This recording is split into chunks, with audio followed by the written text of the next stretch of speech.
Boris Johnson could shut down the House of Lords if peers in the upper chamber attempt to entirely block the government's internal market bill, sparking a constitutional war, one political expert has warned.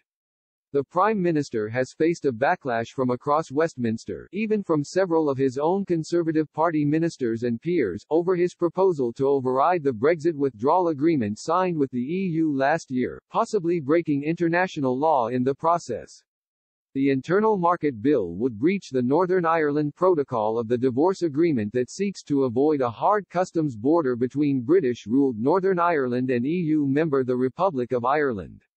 The proposed legislation passed its first stage in the Commons on Monday by 340 votes to 263, and is scheduled to finish its journey through the lower house on September 29. The bill will then undergo scrutiny in the Lords but is not being fast-tracked by peers and could take most of October and November to consider.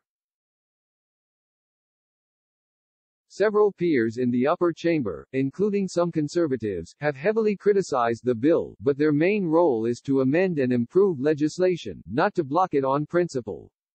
There is precedent for the Lords to block legislation, but deciding to do so would spark a huge constitutional row, so peers are more likely to try and amend the bill to remove or dilute certain parts.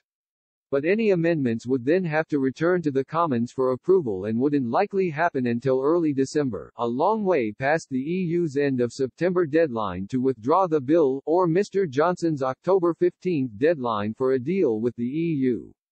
Ben Harris-Quinney, chairman of the Bow Group think tank, said it's unlikely the Lords could derail the Internal Market Bill as the Commons can pass legislation to override any opposition to it. But he warned any attempt by peers to entirely block the legislation would likely mark the end of the House of Lords' existence. Mr. Harris-Quinney told Express.co.uk, it's unlikely they could derail the bill, but like the monarchy, the House of Lords effectively exists with the consent of the House of Commons. The Commons can pass legislation that overrides any House of Lords opposition if it needs to.